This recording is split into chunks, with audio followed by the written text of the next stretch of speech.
Shalom Bapak Ibu, saudara-saudari sekalian. Senang bisa menyapa Anda semuanya di dalam hadirat Tuhan. Kembali bersama kami di ibadah online. Dan kami akan menyambut Bapak Ibu yang baru pertama sekali join bersama kami. Kami akan menyambut Anda dengan sebuah sambutan yang paling hangat. Welcome home. Mengingat kembali kepada Anda semuanya bahwa CG Connect Group tetap diadakan secara online. Untuk itu kami menghimbau untuk semuanya tetap terkonek bersama dengan Connect Group. Sehingga semuanya bisa bersama-sama bertumbuh di dalam hadirat Tuhan. Untuk semua informasi Connect Group, Bapak Ibu bisa melihat apa yang tertera di layar Anda. Dan saatnya kita memberikan persembahan, Anda dapat memberikan cara transfer ke rekening yang tertera di layar Anda. Saya akan pimpin Anda di dalam doa. Terima kasih Tuhan buat setiap kebaikan-Mu di dalam kehidupan kami. Kami bersyukur khususnya untuk hari ini, di mana kami semuanya masih menikmati semua kebaikan-Mu ya Tuhan. Kami bersyukur apa yang sudah kami nikmati dan kami percaya bahwa penyertaan Tuhan yang akan sempurna sehingga kasih ke depan kami juga akan menikmati semua kebaikan-Mu. Dan saatnya kita akan memberikan yang terbaik dan kami tahu apapun yang kami berikan karena Tuhan pertama sekali memberkati kami. Dan apapun yang kami berikan, apapun yang kami persembahkan hanya untuk memuliakan nama-Mu. Terima kasih ya Tuhan. Hanya di dalam nama Yesus Kristus. Haleluya. Amin. Ini tahun di mana Roh Kudus mau upgrade Anda punya status fungsinya sebagai mitranya. Tuhan ingin kita bertumbuh bersama-sama.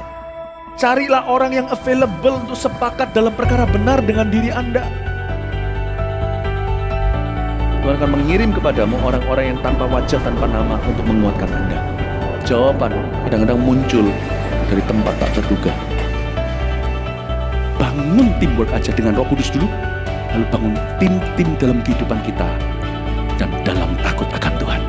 Percayalah, breakthrough, terobosan itu akan terjadi bukan dari pedangmu. Tahun ini mari kita percepat diri.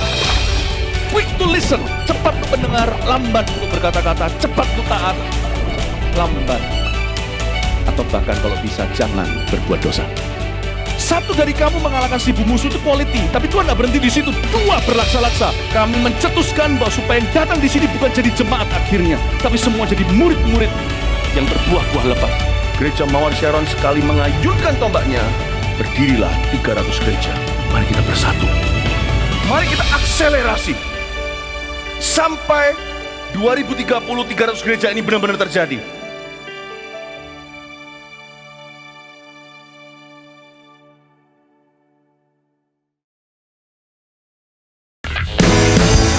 Sukacita Tuhan mengalir di tengah-tengah setiap kita.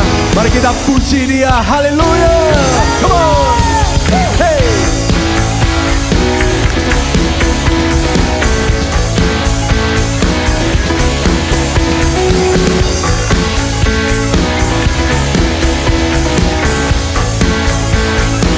Come on, sing with me.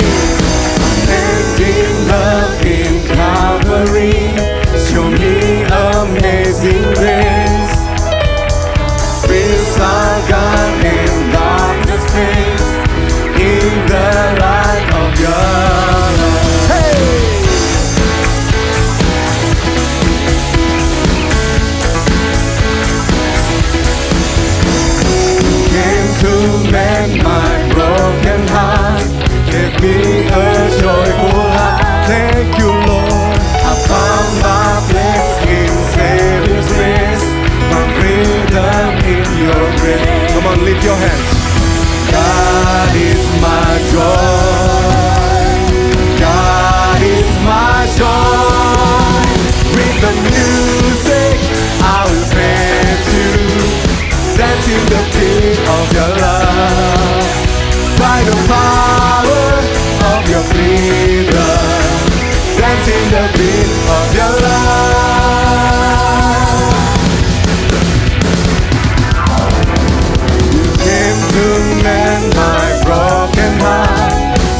beat of your love. With the music, I will face you.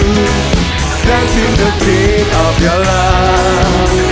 By the power of your freedom. Dancing the beat of your love. Oh, oh, over me.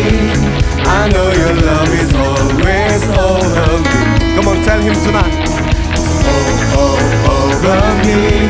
Your love is over me. I'm free to dance.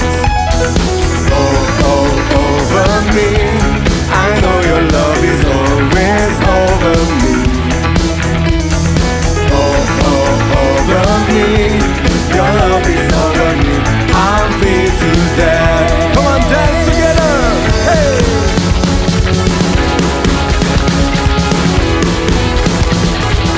Mari kita sama-sama bertepuk tangan, come on.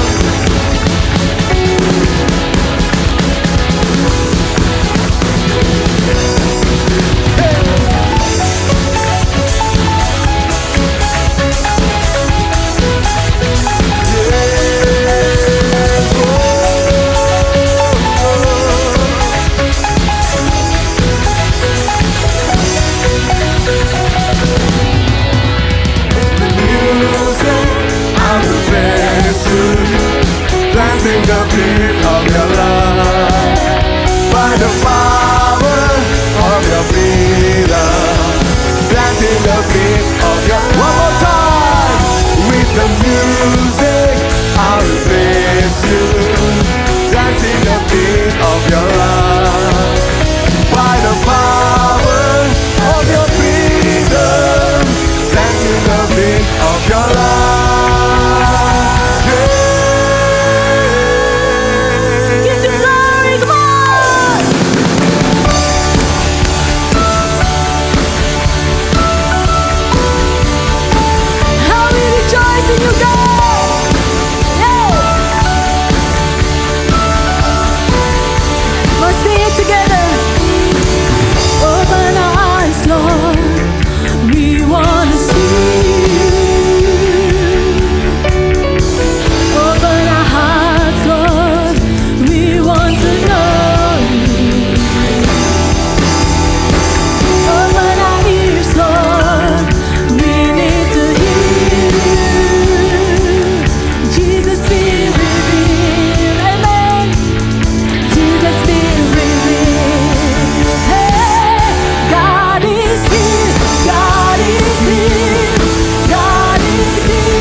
We believe that you are here with us.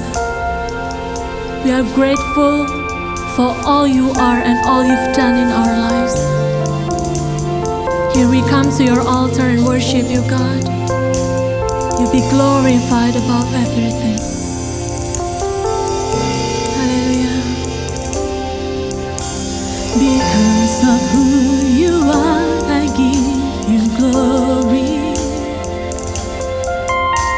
Because of who you are, I give you praise. Because of who you are, I will lift my voice and say, Lord, I worship you because of who you are. And I worship you because of who you are. Come on, sing it together. Because of who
You be glorified above everything, Jesus. All our lives to you, God. Oh, magnify the Lord. Let us exalt His name together. No one beside you, Lord. Honor and praise are yours forever. Come on, sing it. Oh, magnify the Lord. Let us exalt His name together. No one beside you, Lord. Honor and praise are yours forever. Magnify the Lord. Oh, magnify the Lord. Let us exalt His name together. No one beside you, Lord. Honor and praise are yours forever. Holy, holy is the Lord God Almighty. Holy, holy is the Lord God Almighty. Singing holy, holy is the Lord God Almighty. You are holy, holy is the Lord God Almighty. Is the Lord God Almighty. Is the Lord God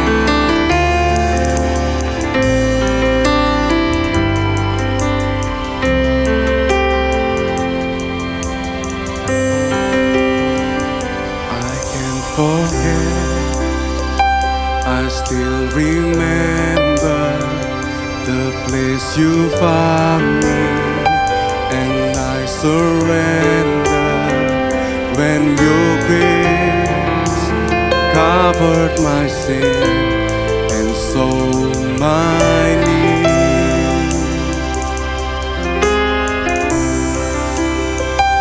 You gave me hope and a future. My heart is yours, now and forever. I am loved only because you first loved me.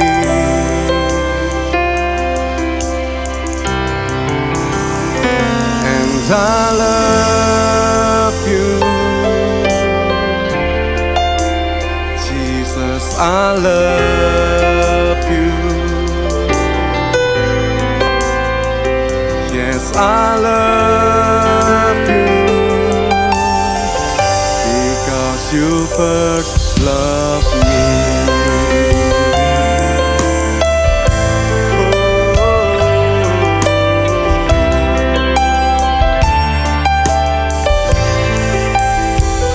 Your sacrifice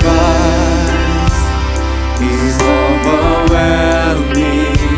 Suffer and die because you love me.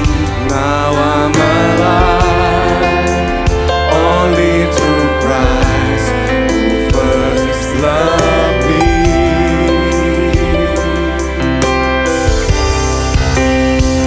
And I love you, Jesus, I love you. Oh Lord, yes, I love you because you first loved me.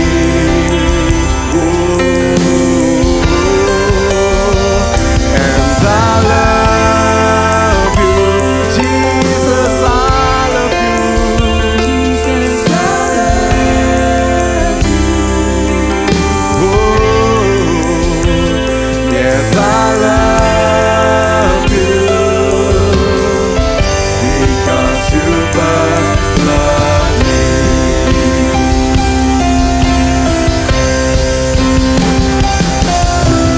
Nothing can tear me away from your love, Lord. Nothing can separate your heart from mine. Nothing can tear me away from your love, Lord. I am yours. I am. Come on, tell him. Nothing can tear me away from your love, Lord. Nothing can separate your heart from mine. Nothing can tear me away from your love, Lord. I am yours. I am yours. I am yours. I am yours. I am yours. I am yours. Love you, Jesus, I love you.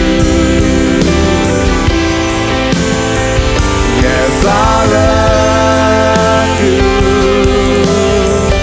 because you first loved me.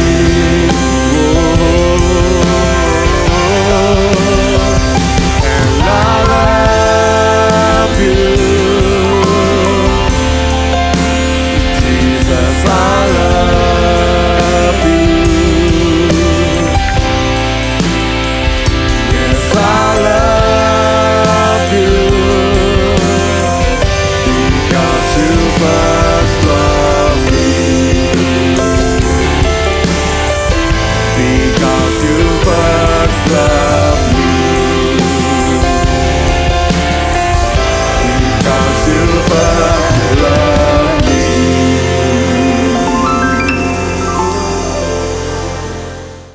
Tuhan yang sangat baik, kami ada di sebuah bulan di mana kami bisa melihat di mana-mana mulai dekorasi Natal yang menceritakan tentang kasih Tuhan yang begitu besar dicurahkan bagi setiap kami, bahkan bagi orang-orang yang mungkin sempat menolak-Mu, tapi Engkau tetap datang untuk menunjukkan kasih setiamu ya Tuhan.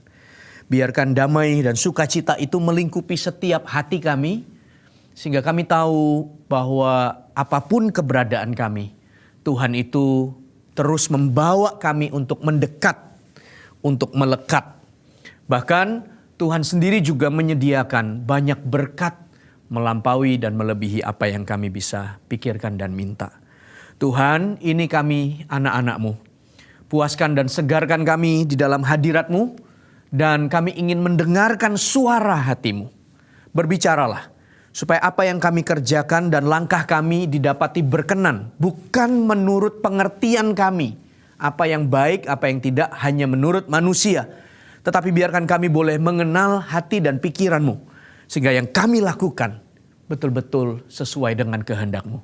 Terima kasih ya Tuhan, kami buka hati kami lebar. Dan untuk Engkau berbicara, untuk Engkau menjamah, untuk Engkau bekerja. Kami ingin menerima segala sesuatu yang Kau sediakan pula bagi kami. Dengan iman kami.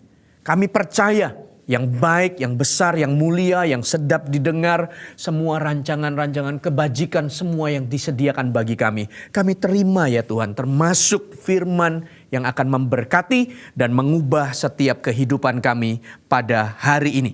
Di dalam nama Tuhan Yesus Engkau mengurapi hamba-Mu dan seluruh jemaat, seluruh keluarga kami dimanapun mereka berada yang bergabung dalam ibadah online kali ini.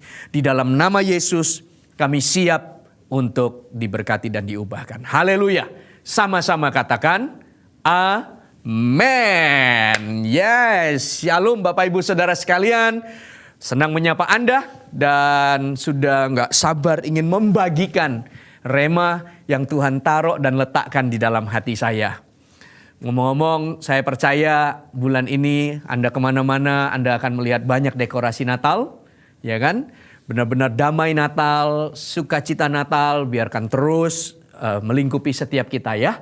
Dan ada kado-kado istimewa yang bukan hanya kita bawa bagi Tuhan, hidup kita, jiwa-jiwa, pelayanan dan hati kita. Tapi juga saya berdoa ada berkat-berkat istimewa pula diturunkan untuk di dalam kehidupan setiap Anda. Katakan amin dong, amin, amin. Nah hari ini mari kita baca sama-sama perikop dari 2 Raja-Raja pasal yang keempat, ayat yang pertama sampai dengan ayat yang ke-7. Judul khotbah saya, jika Anda ingin mencatatnya adalah melebihi apa yang engkau bisa minta. Melebihi apa yang engkau bisa minta. Oke, sudah dapat? 2 Raja-Raja pasal yang keempat, ayat pertama sampai dengan ayat yang ke-7. Mari kita baca ya. Sama-sama demikian firman Tuhan. 1, 2, 3. Salah seorang dari istri-istri para nabi mengadukan halnya kepada Elisa. Sambil berseru, hambamu, suamiku sudah mati. Dan engkau ini tahu bahwa hambamu itu takut akan Tuhan. Tapi sekarang penagih hutang sudah datang untuk mengambil kedua orang anakku menjadi budaknya. Jawab Elisa kepadanya, apakah yang dapat kuperbuat bagimu? Beritahukanlah kepadaku apa yang kau punya di rumah. Berkatalah perempuan itu, hambamu ini tidak punya sesuatu apapun di rumah kecuali sebuah buli-buli berisi minyak. Lalu berkatalah Elisa, pergilah mintalah bejana-bejana dari luar. Dari segala tetanggamu, bejana-bejana kosong, tetapi jangan terlalu sedikit. Kemudian masuklah, tutuplah pintu sesudah engkau dan anak-anakmu masuk. Lalu tuanglah minyak itu ke dalam segala bejana. Mana yang penuh, angkatlah. Pergilah perempuan itu daripadanya, ditutupnyalah pintu sesudah ia dan anak-anaknya masuk. Dan anak-anaknya mendekatkan bejana-bejana kepadanya. Sedang ia terus menuang. Ketika bejana-bejana itu sudah penuh, berkatalah perempuan itu kepada anaknya, dekatkanlah lagi kepadaku sebuah bejana lagi. Tapi jawabnya kepada ibunya, tidak ada lagi bejana. Lalu berhentilah minyak itu mengalir. Kemudian pergilah perempuan itu memberitahukannya kepada abdi Allah. Dan orang itu berkata, pergilah, juallah minyak itu, bayarlah hutangmu, dan hiduplah dari lebihnya engkau serta anak-anakmu. Bapak Ibu Saudara sekalian, kita ada dalam sebuah perikop yang menceritakan seorang wanita, di sini janda, istri seorang nabi yang suaminya sudah meninggal, tetapi dia di dalam kondisi yang terdesak, terpuruk, tertekan oleh karena terlilit hutang.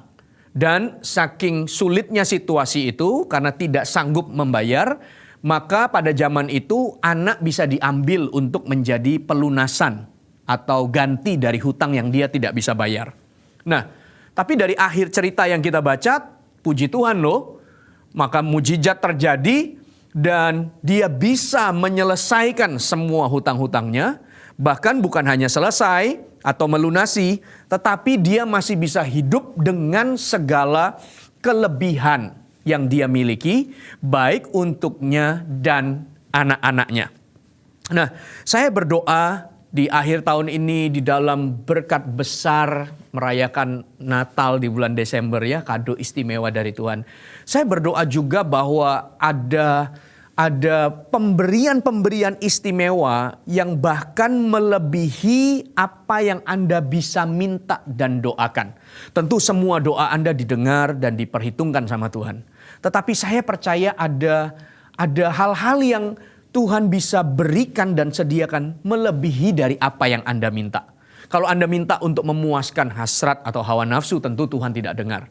Tapi kalau Anda minta dengan ketulusan sesuai dengan kehendak Tuhan, tetapi kita ini terbatas dalam bahasa, dalam apa yang kita minta atau apa yang kita percayai, Tuhan itu Bapa yang tahu akan kebutuhan dan hidup hati, kedalaman hati kita, bahkan masa depan kita. Dan ayo siapkan dan terimalah dengan iman, bahwa Dia bisa memberikan lebih dari apa yang engkau bisa atau berani minta. Oke? Nah, mari kita pelajari bagian per bagian, Bapak Ibu Saudara sekalian. Di dalam ayat yang pertama, di sini dijelaskan bahwa situasi ini disebabkan oleh, situasi ini dikarenakan janda Nabi ini, istri dari almarhum Nabi ini yang meninggal ini, dia terlilit oleh hutang. Nah, tidak dijelaskan kenapa, bagaimana kok bisa berhutang. Bisa jadi mungkin pengaturan keuangan yang tidak bijak. Pengeluarannya lebih besar gitu ya. Sehingga dia harus berhutang. Atau mungkin saja dia tidak pernah menyimpan. Tidak bijak mengatur keuangan untuk menyimpan. Jika kita semua di dalam keadaan yang lebih atau surplus, jangan dihabiskan. Tapi di dalam kelimpahan itu kita harus bisa menyisihkan, menabung. Karena akan ada waktu-waktu di mana diizinkan kesulitan datang atau kelaparan tiba, tapi karena kita sudah menabung maka kita tetap bisa makan dan tercukupi. Oke? Sehingga kita harus mengatur dengan bijak. Nah, mungkin saja hutang yang terjadi ini mungkin semua sudah diatur baik, tapi tiba-tiba ada kebutuhan yang mendadak, situasi yang tidak terduga, sehingga harus menguras keuangannya, sehingga dia akhirnya untuk kebutuhan sehari-hari harus berhutang, terlilit dengan hutang. Mungkin bisa begitu. Atau saya coba perkirakan, jangan-jangan dia meminjam kepada orang yang salah. Bukan maksud untuk menolong, tetapi justru mungkin mengambil dengan segala bunga-bunganya. Mungkin. Sehingga anaknya harus diambil atau diancam untuk diambil. Tetapi tidak tahu alasannya apa kenapa dia berhutang. Cuma yang pasti adalah keadaan wanita ini oleh karena dia berhutang, akhirnya membawa kepada kondisi yang terpojok, terpuruk, dan semakin sulit di dalam hidupnya. Apa yang kita bisa pelajari adalah, baiklah berusaha untuk hidup bebas dari hutang. Bapak Ibu Saudara sekalian. Karena di dalam Amsal pasal yang ke-27 ayat yang ke-7. Amsal 27 ayat yang ke-7 berkata demikian. Orang kaya menguasai orang miskin, yang berhutang menjadi budak dari yang menghutangi. Sehingga ketika kita itu berhutang, posisi kita ini seolah-olah jadi budak karena ada tanggungan yang kita harus selesaikan. Ada tanggung jawab yang kita jadi tidak leluasa mengelola apa yang kita miliki, oleh karena ini harus kita kembalikan sebagian. Jadi tidak merdeka bentuknya. Nah, kita perlu belajar untuk mencukupkan diri dalam segala keadaan. Pasti Tuhan berikan kemampuan. Mengurangi keperluan-keperluan yang tidak mendesak untuk situasi tertentu, memprioritaskan ini sehingga ada kalanya yang bagian ini atau pos keuangan ini kita harus lebih irit, harus kita postpone, kita tunda sehingga betul-betul kita bisa tetap mencukupi kebutuhan yang kita perlukan. Nah, jangan biarkan pinjam-meminjam akhirnya menjadi sebuah kebiasaan atau menjadi sebuah karakter. Karena itu akan menciderai kasih persaudaraan di antara teman-teman. Karena begitu dekat dengan orang ini, kesannya orang ini akan memanfaatkan kebaikan dan kemurahan hati. Jangan. Oke? Jangan. Kenapa? Karena juga Tuhan itu sebenarnya merancangkan dan mendesain dan punya rencana untuk hidup kita bukan menjadi orang-orang yang terus berhutang, tetapi justru memberkati kita dan memberikan pinjaman bagi banyak orang, menolong banyak orang. Di dalam Ulangan pasal ke-28 ayat yang pertama, buka ayat yang pertama sampai dengan ayat yang ketiga. Pasal 28 ayat yang pertama, Ulangan, oke? Sudah temu? Mari kita baca ya. Firman Tuhan berkata 1, 2, 3. Jika engkau baik-baik mendengarkan suara Tuhan Allahmu dan melakukan dengan setia segala perintahnya yang kusampaikan kepadamu pada hari ini, maka Tuhan Allahmu akan mengangkat engkau di atas segala bangsa di bumi. 2. Segala berkat ini akan datang kepadamu dan menjadi bagianmu jika engkau mendengarkan suara Tuhan Allahmu. Diberkatilah engkau di kota dan diberkatilah engkau di ladang. Loncat ayat yang ke-12, apa yang firman Tuhan katakan? Tuhan akan membuka bagimu perbendaraannya yang melimpah, yakni langit untuk memberikan hujan bagi tanahmu pada masanya dan memberkati segala pekerjaanmu sehingga engkau memberi pinjaman kepada banyak bangsa tetapi engkau sendiri tidak meminta pinjaman. Sehingga inilah rencana Tuhan untuk memberkati hidup kita, justru memberikan pinjaman, bukan meminjam.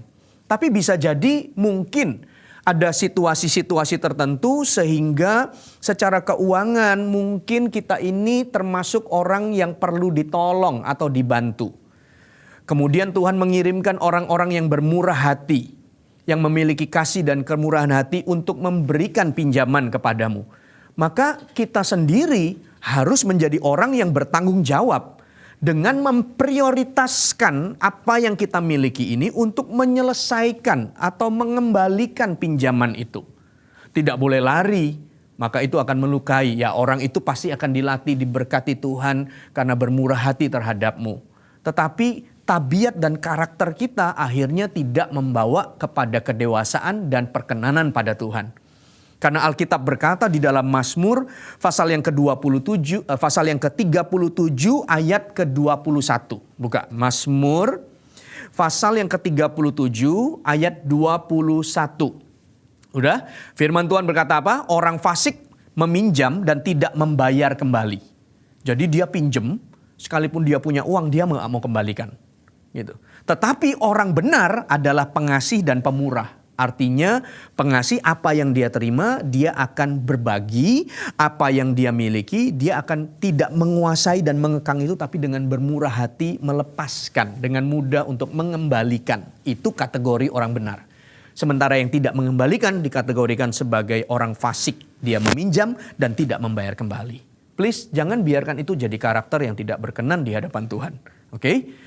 Kalau misalnya bicara soal pinjaman kredit rumah, mobil, selama Anda menghitung dengan bijaksana kesanggupan Anda untuk membayar dan kurun waktu berapa lama Anda bisa menyelesaikan itu dalam semua pertimbangan dan kedewasaan, maka buatlah keputusan tapi bertanggung jawab. Bukan karena ingin, tapi memang betul-betul prioritas-prioritas kebutuhan demi kebutuhan. Oke? Saya tidak panjang lebar di situ kembali. Mari kita lihat ayat yang kedua. Kita pelajari. Oke, wanita ini dalam pergumulan hutang. Lalu dia datang kepada Elisa menyampaikan situasinya. Lihat ayat yang kedua. Apa yang Tuhan ingin ajarkan kepada kita ketika Tuhan itu ingin melimpahkan atau menyediakan sesuatu yang lebih dari apa yang kita bisa atau berani minta kepadanya. Nah, ayat yang kedua kita baca sama-sama. Demikian firman Tuhan. Jawab Elisa kepadanya, apakah yang dapat ku berbuat bagimu? Apa sih yang kamu inginkan? Apa sih yang aku bisa lakukan untukmu? Lalu pertanyaan berikutnya adalah, beritahukanlah kepadaku apa-apa yang kau punya di rumah. Kamu mau aku lakukan apa? Apa sih yang kamu inginkan? Lalu pertanyaan kedua, apa yang kamu miliki di rumah?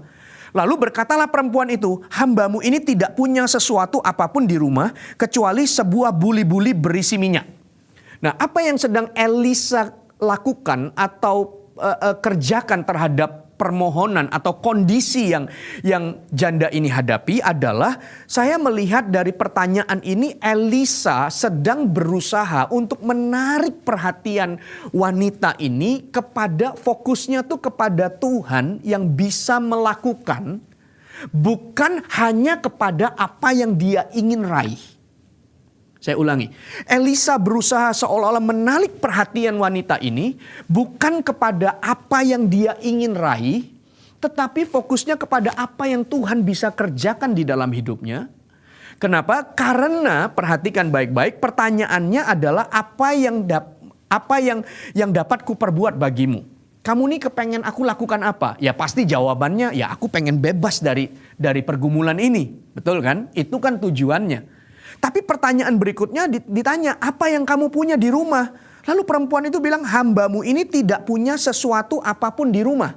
Nggak punya apa-apa. Kecuali sebuah buli-buli berisi minyak. Karena wanita ini hanya fokus kepada apa yang dia ingin capai, yaitu problemnya selesai, uang dapat, hutang dibayar.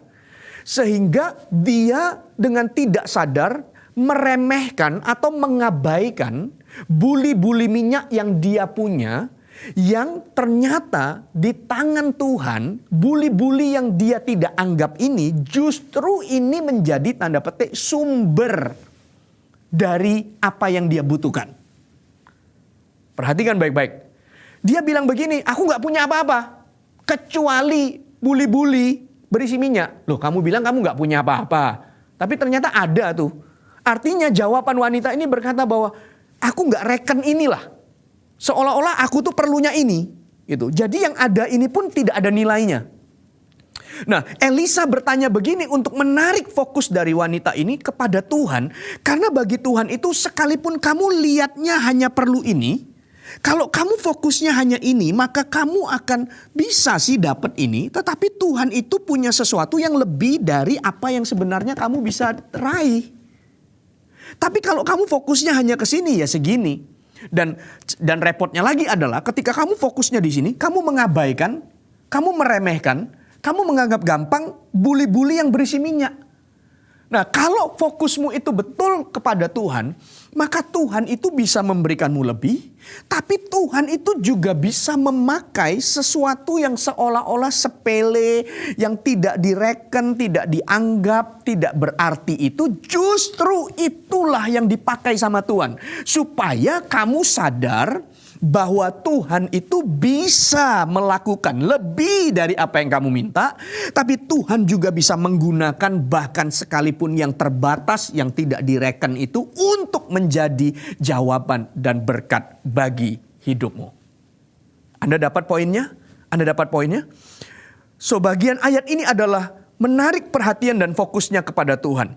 Ketika kamu fokus sama Tuhan, maka Dia bisa memberikan lebih dari apa yang kamu perlukan.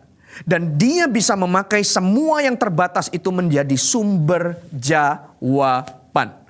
Ketika kita ingin keluar dari hutang seperti wanita itu, kita selalu berpikir pengennya instan seketika, lalu semuanya tiba-tiba uang datang lalu selesai. Masalahnya, pokoknya aku perlunya segini ya, segini datang di depan kan beres gitu. Tapi Tuhan itu bisa bawa lebih dari itu, karena Tuhan itu bukan hanya ingin membebaskanmu dari hutang, kalau cuma mikirnya bebas dari hutang, tapi Tuhan itu ingin memberkatimu bukan untuk menjadi peminjam, tetapi bahkan memberi pinjaman berlimpah dengan kemurahan hati, berlimpah juga dengan keuangan, lalu engkau menolong dan menunjukkan kasih pertolongan kepada orang lain. Itu sesuatu yang lebih dari sekedar selesai dari hutang. Gitu.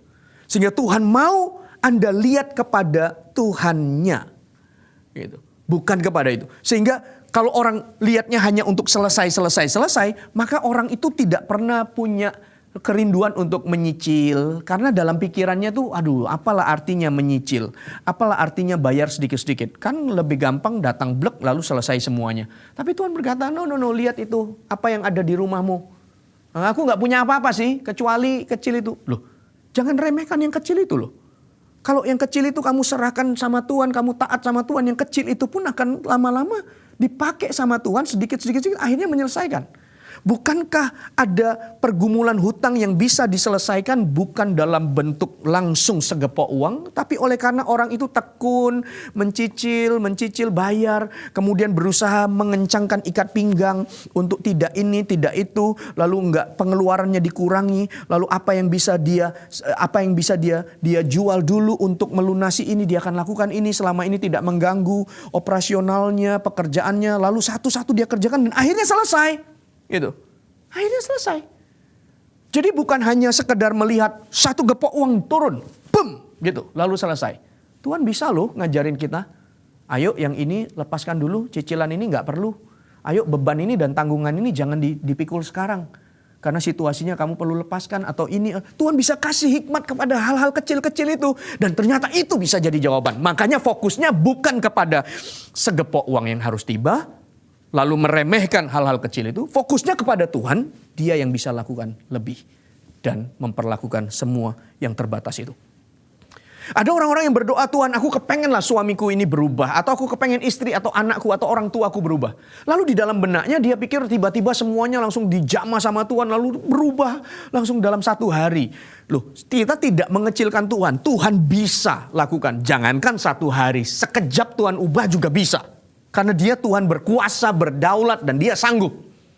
Tidak perlu diremehkan. Tapi kadang juga Tuhan mengingatkan hal-hal sepele di dalam hidup ini. Kenapa? Gimana kalau kamu belajar untuk menjadi lebih sabar sedikit? Aku nih sudah sabar loh sekarang ini. Tapi mau nunggu suamiku berubah, Tuhan bilang sabar sedikit. Yang sedikit itu yang kamu tidak reken, aku mau kamu kerjakan itu. Ayo sabar, ayo sabar, ayo sabar, ayo sabar. Yang kecil itu. Bukan hanya ini yang Tuhan ubah. Loh, kalau Tuhan ubah suami kita, istri kita apa? Bisa. Bahkan bukan Tuhan hanya ingin ubah. Tuhan ingin pakai keluarga kita untuk melayani Tuhan. Katakan amin. Aku dan seisi rumahku akan melayani Tuhan. Katakan amin. Katakan amin. Amin. Lebih dari apa yang kita bisa minta dan kita pikirkan. Dia sediakan. Tapi dia juga memikirkan hal-hal kecil itu untuk kita kerjakan. Aku mau dipromosikan. Wah, rasanya karirnya pengen cepet nih. Wah, ada orang-orang yang begitu ambisi dengan semua karir. Tuhan sudah janjikan promosi. Tuhan sudah akan angkat aku dalam karirku. Wah, lalu kemudian dia pindah dari satu company, kemudian ditawari pindah lagi satu company, lalu pindah ke sana. Seolah-olah pengen dapat karir itu. Lalu Tuhan bicara sederhana. Bukan soal kamu pindah sana, pindah sini. Bisa nggak kamu stay di situ dan kamu belajar setia? Sekalipun ada gesekan, kamu tetap hadapi. Lalu kamu belajar untuk setia. Menghadapi majikan yang menurut kamu tidak seperti yang sewajarnya. Atau mungkin perlakuannya kurang tepat, kurang ini. Tapi kamu tahu bahwa Tuhan ini sedang melatih kamu untuk setia. Dan itu sepertinya apa hubungannya setia yang kecil begini dengan promosi yang akan tiba? Fokusnya bukan di sini-sini, tapi fokusnya sama Tuhan. Sehingga yang ini Tuhan bisa beri lebih, yang terbatas ini pun bisa dipakai sama Tuhan. Tuhan latih untuk setia, ingin pelayanan berkembang. Wah, rasanya pengen dipakai Tuhan cepat. Wah, rindu sekali untuk dipakai Tuhan. Yes. Tuhan bisa pakai lebih dari apa yang kamu bisa pikirkan. Oke? Tetapi bisa juga Tuhan akan berkata kepadamu, please stay di situ, belajar hormat, berikan penundukan diri, dukung visinya yang ada, nanti waktunya tiba Tuhan pasti angkat. Aduh, yang ini kan aku mau cepet naik, pelayananku cepet di atas. Tapi Tuhan berkata, no, yang bagian kecil ini kamu perlu, ayo latih untuk setia, komitmenmu, penundukan dirimu segera di sini. Gitu. Tuhan bisa kerjakan di 2 area itu. Terobosan keuangan dapat banyak, lalu Tuhan ingatkan yang lubang-lubang kecil, memberi jangan pelit. Beri sedikit, gak harus habisin semuanya, tapi memberi. Tuhan ingatkan hal-hal kecil itu. Karena hal-hal kecil itu bisa jadi menjadi sumber dari segala sesuatu yang besar lebih dari apa yang kita bisa pikirkan. Saya teringat bagaimana ketika Tuhan memberikan makan 5.000 laki-laki. Plus wanita dan anak-anak yang mengikuti perjalanan Yesus, ingin mendengarkan pengajaran Yesus. Persis situasinya seperti wanita ini. Ada sebuah keadaan di mana Tuhan berkata pada murid-muridnya, kamu harus kasih mereka makan. Hah? Kasih mereka makan sebanyak ini? Uang ini diberikan roti, dibagi-bagi pun gak akan cukup untuk orang sebanyak ini. Lalu Tuhan tanya, bekal apa yang ada pada kalian? Lalu mereka berkata, hanya 5 roti dan 2 ikan. Mau diapain Bapak Ibu Saudara sekalian, 5 roti 2 ikan untuk 5.000 laki-laki dan wanita dan anak-anak yang mengikuti Yesus dalam pengajarannya. Seolah-olah itu kayak kecil sekali. Soalnya nggak ada artinya. Tapi ingat loh. Itu di tangan Tuhan. Itu kalau kita lihatnya ke Tuhan. Tuhan angkat mengucap syukur. Cukup. Dan bahkan bukan hanya cukup. Bawa pulang sisanya 12 bakul kan. Berlebih-lebih kan. Hebat ya Tuhan itu ya. Bapak berikan kami rezeki pada hari ini. Berikan kami makanan hari ini secukupnya. Karena Tuhan itu suka memberi. Suka memberi. Wah, kalau dia sudah memberi, dia akan memberi bahkan berlimpah di dalam hidup ini. Tapi kitanya harus siap untuk menerima itu. Yang pertama tuh fokusnya kepada Tuhannya. Bukan kepada makanan berapa banyak atau hanya punya 5 roti dan 2 ikan. Fokusnya tuh kepada Tuhannya. Karena kalau gitu kamu akan abaikan ini. Kamu lihat ini pun gak cukup, kamu lihat ini pun gak cukup. Punya cuma sekian ratus, kasih makan gak cukup, 5 roti pun gak cukup terus.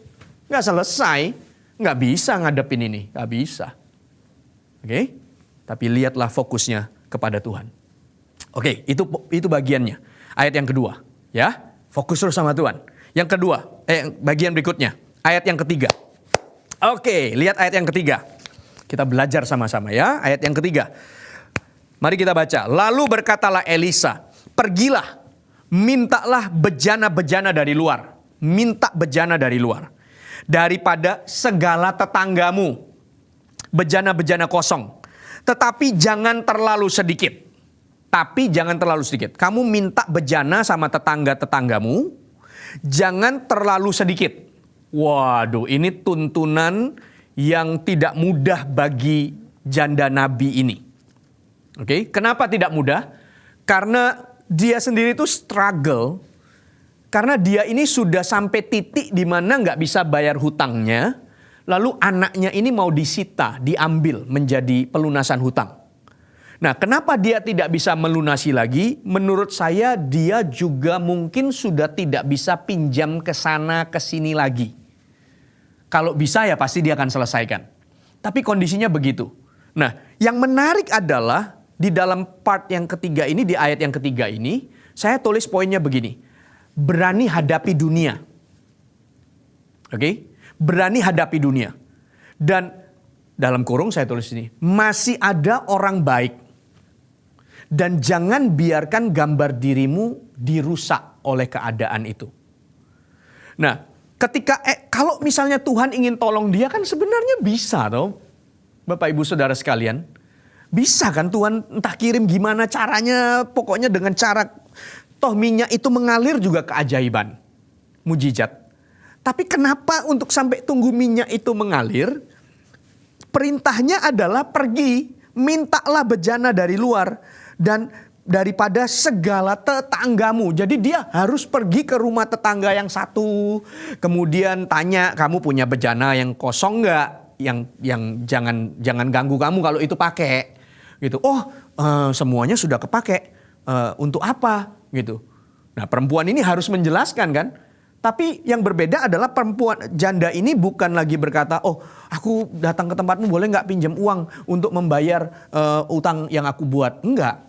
Tapi dia akan berkata begini, aku boleh nggak minta bejanamu? Ditanya, untuk apa? Karena aku ketemu dengan seorang nabi. Nabi itu berkata intinya tuh akan ada mujizat bagiku.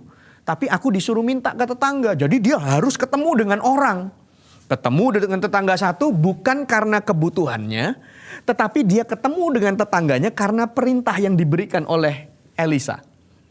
Elisa melatih dia untuk berani menghadapi dunia, tidak terpuruk oleh situasinya, lalu mempersalahkan dirinya, lalu melihat dirinya ini sudah nggak bisa apa-apa lagi, udahlah nggak ada lah yang mau tolong gua ini memang orangnya sudah terpuruk, sudah di bawah, nggak bisa lah. Wah, akhirnya dia kurung dirinya, dia tutup dirinya, lalu makin stres, rasanya kayak jalan keluarnya sudah nggak ada. Waduh, anakku mau diambil orang sudah untuk bagi, wah dia. Tuhan latih dia, Tuhan bawa wanita ini untuk tidaklah demikian. Dengan cara apa? Kamu harus pergi ke tetangga. Kamu gak bisa ngurung dirimu. Kamu gak bisa mempersalahkan nasibmu. Kamu gak bisa hanya diam lalu kemudian terpuruk, makin terpuruk. No, keluar. Ayo pergi ke tetangga. Dia pergi ke tetangga yang satu, dia pergi ke tetangga yang berikutnya. Tetangga berikutnya bilang, oke, ini ada satu atau dua yang tidak kepakai, kosong, kamu bisa bawa. Tapi sebenarnya untuk apa? Aku datang ke sini bukan untuk minjem, aku datang ke sini karena seorang Elisa, seorang nabi bilang begini. Nabi bilang ini, jadi dia mulai tiba-tiba ada sebuah keberanian, ada sebuah confident, ada sebuah kepercayaan diri yang bukan dari dirinya sendiri, tetapi dari pertolongan Tuhan lewat Elisa ini berkata, kamu pergi ke tetangga. Dan dia bawa 2, dia bawa 3, dia bawa mungkin buli-buli yang kosong, dia bawa bejana yang kosong itu dari tetangga ini nggak ada, dia cari ke sana, wah dia, dan dikatakan, tetapi jangan terlalu sedikit. Jadi dia ingat terus waktu dia dapat 2, dia bilang udahlah malu lah aku sudah nggak usah ke tetangga itulah, ini cukuplah 2 ini. Tapi dia ingat terus. Elisa berkata, jangan terlalu sedikit. Hah? Berarti sampai tetangga ini berarti aku masih bisa ketenang. Oke. Dia kembalikan, lalu dia pergi lagi. Tuhan ingin kita menghadapi dunia. Tuhan tidak ingin kita terpuruk dengan semua situasi itu lalu mengurung diri kita dan habis karenanya. Tuhan berkata, pergilah, minta bejana-bejana dari luar. Bukan karena kamu ngemis pertolongan, tapi ini karena perintahku. Kamu pergi ke sana dan jangan terlalu sedikit. Tuhan bisa kan menolong dia dalam seketika, bisa. Tapi Tuhan sedang membawa dia untuk menjadi orang yang berani menghadapi dunia. Dan Tuhan pertemukan dia dengan, ternyata tetanggaku juga mau tuh memberi. Ternyata masih banyak tuh orang baik. Masih banyak tuh ternyata Tuhan bisa pakai si A, bisa pakai si B. Gitu. Tetapi jangan mengurung dirimu dan akhirnya hancur, terpuruk. Oke, lalu dia pergi dan dia ngumpulkan banyak. Dan itu bagian yang ayat yang ketiga. Sekarang lihat ayat yang keempat ya. Ayat yang keempat. Mari kita baca sama-sama ayat yang keempat sampai dengan ayat yang keenam. Demikian firman Tuhan. Oke, 1, 2, 3. Kemudian setelah kamu kumpulin banyak ya. Kemudian masuklah, tutuplah pintu sesudah engkau dan anak-anakmu masuk. Lalu tuanglah minyak itu ke dalam segala bejana, mana yang penuh angkatlah. Pergilah perempuan itu daripadanya, ditutupnyalah pintu. Sesudah ia dan anak-anaknya masuk dan anak-anaknya mendekatkan bejana-bejana kepadanya, sedang ia terus menuang. Ketika bejana-bejana itu sudah penuh, berkatalah perempuan itu kepada anaknya, dekatkanlah lagi kepadaku sebuah bejana lagi. Tapi jawabnya kepada ibunya, tidak ada lagi bejana. Lalu berhentilah minyak itu mengalir. Menarik sekali. Perhatikan Bapak Ibu Saudara sekalian. Ayat yang ketiga, wanita ini disuruh ketemu dengan tetangganya. Hadapi. Oke, Tuhan bisa, masih banyak orang baik di luar sana. Jangan terpuruk, jangan rusak gambar dirimu. Oleh karena situasi ini Tuhan gak mau engkau mengurung dirimu. Tuhan mau engkau tegak kepala, jalan dan hadapi. Dan ternyata Tuhan berkasih karunia. Banyak bejana yang bisa dibawa pulang. Tetapi ayat yang keempat ini lain. Yang tadi ketemu tetangga. Yang ayat keempat ini disuruh masuk ke rumah dan tutup pintunya. Lalu di situ dikatakan lakukan seperti ini dan perempuan itu melakukan seperti apa yang disuruh oleh Nabi Elisa. Ayat yang keempat ini saya tulis poinnya begini, bahwa ada waktunya hanya engkau dan Tuhan. Oke? Tuhan tidak mau hidupmu hanya habis untuk meratapi. Tapi Tuhan berkata, oke, ketemu tetanggamu. Ayo pergi sana, keluar, hadapi dunia. Ayo. Masih banyak orang baik, masih banyak orang yang Tuhan bisa pakai tolong dan berkati kamu. Masih udah, ayo, jangan terpuruk situ. Tapi ada waktunya di mana tutup pintumu. Tetangga juga nggak ada, orang yang melihat apa semua nggak ada. Ini cuma urusan kamu yang sedang dalam pergumulan, kamu dan anakmu. Dan lakukan seperti apa yang aku lakukan. Tuhan, ada waktu-waktu di mana Tuhan itu memperhatikan hubunganmu dengannya. Bukan hubunganmu dengan dunia, menghadapi dunia, tapi hubunganmu dengannya. Hanya kau dan Tuhan. Kerjakan seperti yang Tuhan perintahkan, seperti yang Elisa lakukan. Jalani dengan iman, karena ketika kau menuangkannya, karena Elisa bilang kalau waktu aku tuang ini, ya tuang aja terus. Nanti kalau nggak berhasil gimana ya, jalan nggak ya, jadi nggak ya. Lalu waktu dia tuang di situ ternyata betul minyaknya mengalir terus, Tetangga-tetangga nggak lihat mujizat itu, Bapak Ibu Saudara. Tapi ini urusan antara dia dengan Tuhan. Bahkan Elisa pun tidak di situ. Elisa memberikan ruang untuk waktu itu hanyalah engkau dan Tuhan. Engkau dan Tuhan. Dan waktu janda ini menuangkan minyaknya, Dia lihat, loh ini kok nggak habis-habis. Dia panggil anaknya. Ambil sini lagi, bawa sini buli-bulinya, bawa sini bejananya lagi, bawa sini bejananya cepat, ini mengalir lagi, mengalir. Dia lihat terus. Dia ngalami sesuatu. Dia ngalami bukan mujizatnya, tapi pengalamannya sama Tuhan di ruangan yang tertutup, yang tidak ada urusan dengan tetangga dan orang-orang lain di luar sana, bahkan Elisa pun tidak. Bapak Ibu Saudara sekalian, ini bukan hanya sekedar Tuhan menyelesaikan pergumulanmu. Ini bukan cuma sekedar mujizat datang dan kau keluar dari hutangmu. Tetapi dalam semua proses ini, Tuhan juga ingin ada waktu private. Ada waktu yang hanya engkau dengan Tuhan. Dan waktu mujizat itu terjadi bukan di depan mata orang ramai. Nanti orang ramai akan melihatnya. Tetapi yang mengalaminya adalah engkau bersama dengan Tuhan semata. Segala sesuatu itu ada proses. Segala sesuatu itu butuh waktu. Tanpa mengecilkan Tuhan, Tuhan itu bisa buat dalam sekejap. Dalam blink of eye. Tung, langsung gitu. Bisa Tuhan buat karena dia Tuhan. Tapi dia akan beri waktu untuk kamu harus berani menghadapi dunia. Jangan terpuruk. Jangan menghukum dirimu. Keluar ketemu dengan tetanggamu. Aku buktikan bahwa ada banyak juga pertolongan dan perbuatan baik. Karena Tuhan memagari kita. Tetapi dalam waktu itu Tuhan juga berkata, masuk, tutup pintumu. Ini urusan mujizat, ini urusannya bukan tetangga. Tetangga itu aku tunjukkan supaya kamu gambar dirimu, percaya dirimu. Semuanya jadi berani pulih lagi. Jangan terpuruk. Tetapi bagian mujizat, just you and me. Close, tutup semuanya. Kau dan aku. Dan anak-anaknya juga, karena anak-anaknya kan ikut bergumul nih. Ini kan pergumulan keluarga nih. Anak-anaknya bawa itu kendi, bawa itu bejana. Wah, kurang lagi ya, Mak. Dia pergi lagi, dia ambil lagi. Nih. Wah, ini terus ngalir. Mereka lihat, mereka ngalami. Mereka lihat, mereka ngalami kebaikan Tuhan yang sedemikian rupa. Sehingga dalam semua pergumulan, permohonan doamu itu bukan soal Tuhan menjawabnya. Pasti Tuhan dengar dan Tuhan jawab.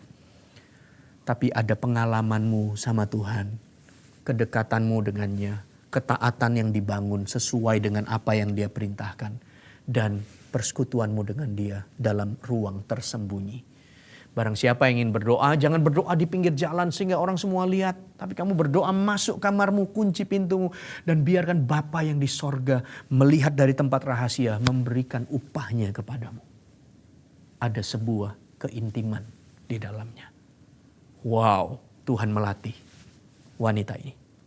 Lalu Anda lihat di dalam part yang ayat yang selanjutnya ya, ayat yang ke-7. Ayat yang ke-7. Oke?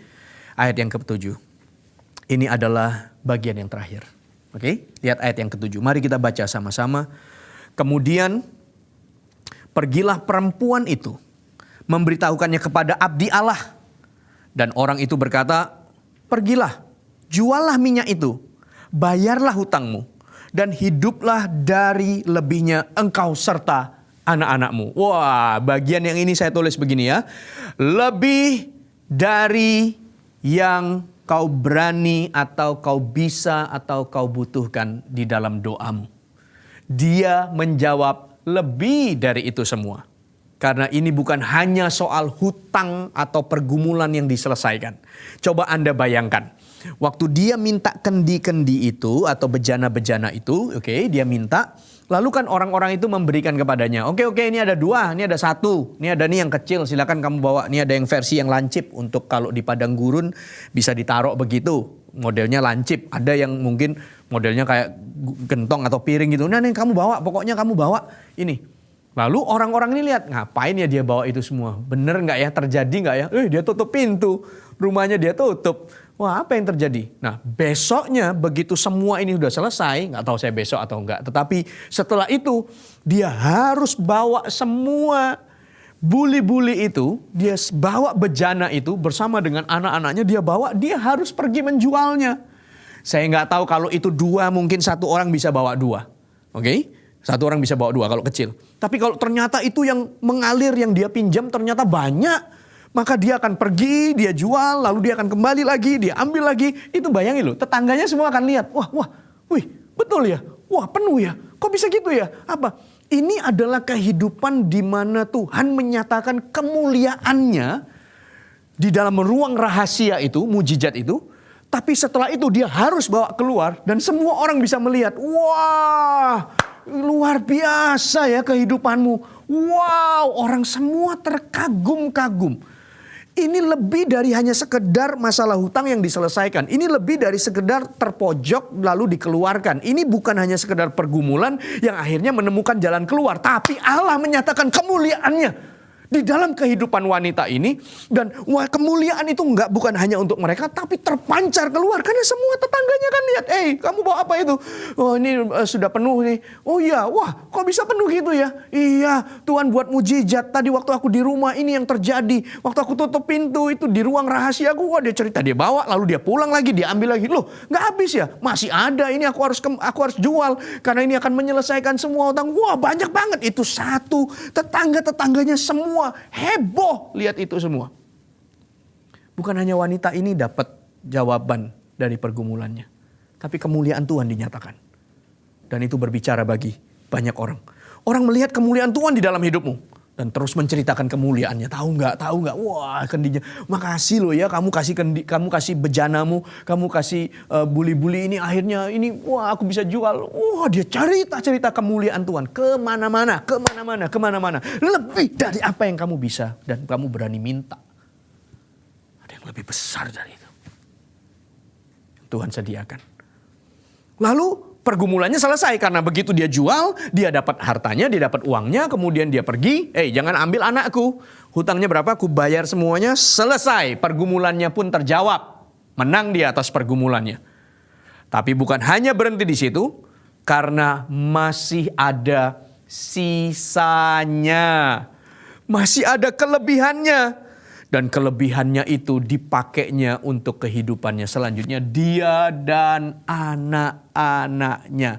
Sisa 12 bakul dibawa pulang tuh. Dikumpulin sama murid-muridnya. Hanya dari 5 roti dan 2 ikan. Dan benarlah firman Tuhan yang mengatakan. Efesus pasal 3 ayat yang ke-20. Saya undang Maria untuk mempersiapkan diri. Efesus pasal yang ketiga ayat yang ke-20 sampai dengan ayat yang ke-21. Buka Alkitab Anda. Boleh saya ajak Anda untuk bangkit berdiri untuk membaca ayat ini di akhir sesi, di akhir khotbah saya. Silakan bangkit berdiri dan kita baca sama-sama ayat ini. Oke? Demikian firman Tuhan. 1, 2, 3. Bagi dialah yang dapat melakukan jauh lebih banyak daripada yang kita doakan atau pikirkan, seperti yang ternyata dari kuasa yang bekerja di dalam kita. Ayat 21, dan dibagi dialah kemuliaan di dalam jemaat, di dalam Kristus Yesus, turun-temurun sampai selama-lamanya. Sekali lagi kita baca, oke? Sekali lagi dengan suara yang antusias. Amin, amin, amin untuk firman ini. 1, 2, 3. Bagi dialah yang dapat melakukan jauh lebih banyak daripada yang kita doakan atau pikirkan, seperti yang ternyata dari kuasa yang bekerja di dalam kita.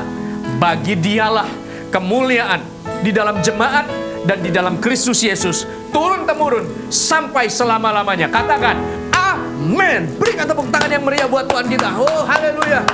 Yes, haleluya. Haleluya. Ora mahasyakana mata gara mahara kasyada gara rabata hasyikara riara ladara. Ora mata gana mana hayara rabara hasyikora nakaya nono muria.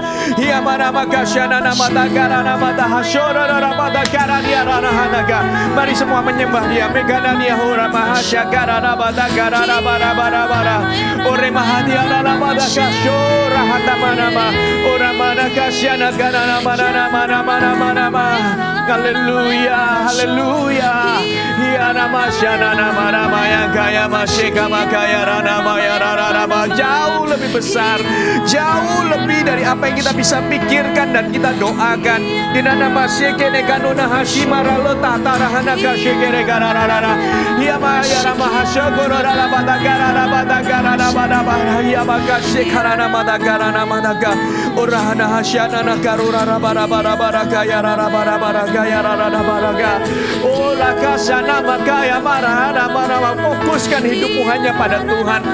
Fokuskan pada Tuhan, bukan hanya kepada kebutuhan yang kau doakan, atau yang kau ingin capai, atau yang kau ingin Elisa lakukan. Seperti janda ini ditanya sama Elisa, apa yang kau ingin aku lakukan? Tapi pertanyaan yang kedua, apa yang kau miliki di rumahmu? Lalu perempuan ini berkata, gak punya apa-apa kecuali kecil buli-buli minyak. Dia mengabaikan itu, dia maunya ini, lalu yang ini dianggap tidak berarti. Tapi Elisa berkata, sebenarnya yang inilah Tuhan juga bisa pakai. Yang ini Tuhan bisa beri lebih. Yang ini Tuhan juga bisa pakai sekalipun mungkin tidak dianggap tidak berharga. Tapi fokusnya bukan ini, fokusnya Tuhan. Fokusnya Tuhan. Fokusnya Tuhan. Himadaga syamadaga nana managaya nana mana managara bara bara bara hasigara gara bara balahada. Orang nama jangan terpuruk sobat, jangan terpuruk sobat. Jangan mengurung dirimu sobat. Jangan menghakimi, jangan menghukum dirimu, jangan menghukum dirimu. Sehana sonana magana mana. Elisa berkata, kamu keluar, jumpai tetanggamu, keluar, jumpai tetanggamu, keluar, jumpai tetanggamu. Ada orang baik di sana, tidak seperti yang kamu pikirkan, tidak seperti hukuman atau penghakiman yang kamu berikan pada dirimu. Jangan terpuruk, jangan terkurung, jangan menutup dirimu. Hana haseka bakora badagara badagara bahasya badagara himakaya nuna mana kasyana nama gaya bara gaya minana hana mana jumpai tetanggamu, ketemu dengan orang-orang di luar sana. Onena gaya nama jangan malu dan jangan takut ketemu dengan teman-teman connect group. Sambung, lihat, ketemu dengan orang-orang itu. Urihana gasyona dalam mana gaya namanya hasil rakanda gasyana nama negara dia raraba ubahasi kana nama ulah gaya rata gaya raba. Ada bagiannya di mana kau harus masuk ke rumahmu, tutup pintu dan lakukan seperti apa yang diperintahkan. Itu bagian di mana engkau pribadimu dengan Tuhan semata. Bukan urusan tetangga, bukan urusan nabi, bukan urusan siapapun. Hanya kau dengan Tuhan, hanya Anda dengan Tuhan. Hanya Anda dengan Tuhan. Ingat loh ya, ini bukan hanya menyelesaikan atau menjawab doamu atau mengeluarkanmu dari pergumulan. Tapi Tuhan punya maksud lebih dari itu. Untuk menyembuhkanmu, untuk memulihkanmu, dan punya hubungan yang dalam dengan Tuhan. Dan kemuliaannya pun dinyatakan lebih dari pergumulanmu. Urana hasyana nama. Haleluya. Haleluya. Haleluya. Haleluya. Haleluya. Haleluya. Haleluya. Haleluya.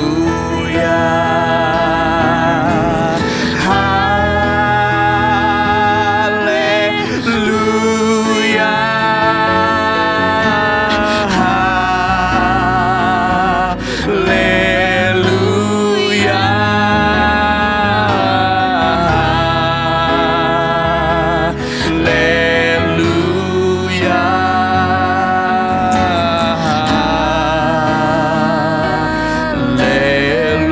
Kita ulangi dari awal, sama-sama katakan haleluya. Tuhan jamah, Tuhan sentuh, Tuhan pegang setiap tangan yang terangkat. Tuhan gandeng setiap lutut yang bergetar, gemetar, gandeng dan bawa dia naik ke atas gunung batu. Tuhan usap setiap air mata, setiap linangan pergumulan yang keluar dari melalui air mata, tetesan air mata, tampung ya Tuhan di dalam kirbat-Mu. Dan aku percaya hari ini tangan-Mu menjamah dan memberikan dan menggantikan dengan sukacita, dengan tari-tarian kegembiraan peperangan, orang-orang yang terpuruk, pergi hadapi dunia, keluar dan jumpai orang-orang. Jangan hakimi dan hukum dirimu atau menilai dirimu buruk dan salah. No. Ore mahatakasana nama. Haleluya.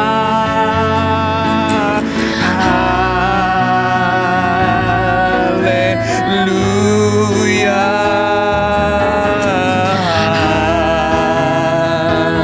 Haleluya.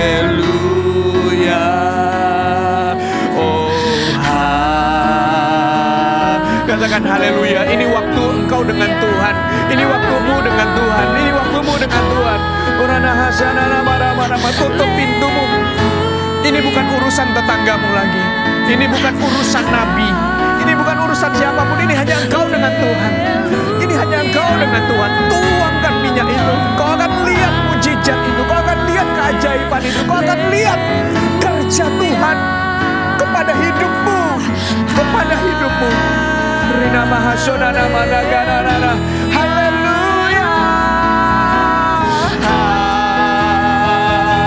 Haleluya.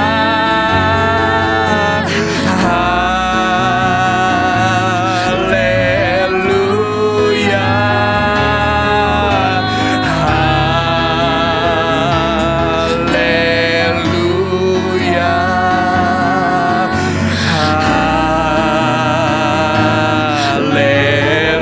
Haleluya. Haleluya.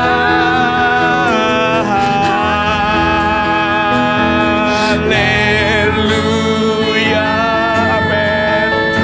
Haleluya. Haleluya. Haleluya. Ora mahania magashena namunegana namara mahasegere garara baradari arara. Haleluya. Haleluya. Haleluya. Jika Anda adalah orang-orang yang dalam situasi yang seperti janda dari nabi ini yang ditinggal oleh suaminya,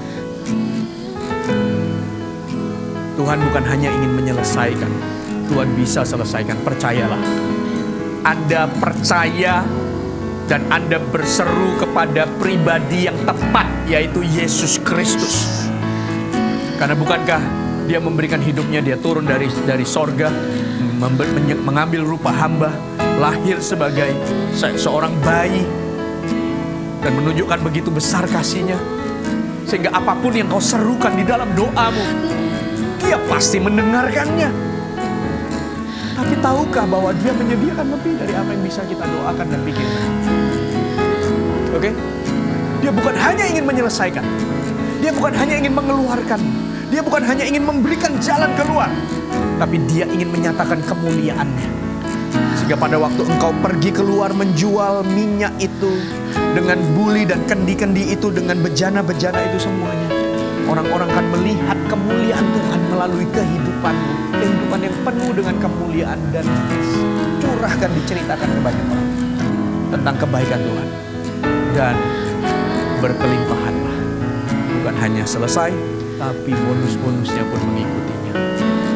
Kerajaan Allah kau cari, kita cari, maka semua ditambahkan dalam hidup. Urana hamasyama kata kasyikara karara bara takarara. Urata karana mana. Teruslah berdoa kepada Dia. Tuhan mendengarkan doamu, Dia Allah yang menjawab doa. Tapi lihatlah kepada Allah itu, karena Dia melakukan lebih banyak dari apa yang kita doakan atau pikirkan, seperti ternyata dari kuasa yang bekerja di dalam kita. Dan bagi Dialah segala kemuliaan di dalam jemaat dan di dalam Kristus Yesus, turun-temurun sampai selama-lamanya. Mari angkat tanganmu, bersama-sama kita menerima doa berkat yang Allah sediakan di akhir ibadah ini. Saya percaya hadirat Tuhan masih terus bekerja dan menjamah. Jika Anda orangnya, Anda merasa Tuhan sedang beracara, maka teruskan ya, teruskan. Pakai waktu ini untuk engkau dengan Dia. bukan urusan tetangga atau nabi. Tutup, dan ini hanya engkau dengan dia. Dan itu akan dibangun dan akan membuat sebuah dampak yang besar. Oke? Mari angkat tanganmu, terimalah berkat. Damai sejahtera daripada Allah Bapa, kasih karunia di dalam nama Yesus. Dan persekutuan dengan Allah Roh Kudus menyertai kita. Menyertaiku dan menyertai hidupmu. Kemanapun langkah kaki kita, biarkan disertai dan diberkati oleh Tuhan. Dan apa yang dikerjakan oleh tanganmu dibuat berhasil. Engkau yang selama ini terpuruk, menyembunyikan diri, menghukum dirimu, sembuhlah, sembuhlah, sembuhlah. Hadapilah dunia, Tuhan memberkatimu, Tuhan menyertaimu, Tuhan akan tunjukkan jalan kepadamu. Keluarlah dari tempat engkau bersembunyi itu, keluarlah dari tempat di mana kau menghukum dirimu itu, keluarlah. Tuhan sayang dan memberkatimu. Dan Tuhan ingin terus bersekutu denganmu secara pribadi. Sampai kemuliaannya dinyatakan, dan bukan hanya bagi kita, tapi sampai kepada anak cucu kita. Karena anak cucu orang benar dipelihara, diberkati, dan ada berkat perjanjian yang mengikuti langkah kakinya. Kami terima semua berkat ini di dalam nama Yesus. Haleluya. Sama-sama katakan, Amen. Tuhan berkati Anda. God bless you.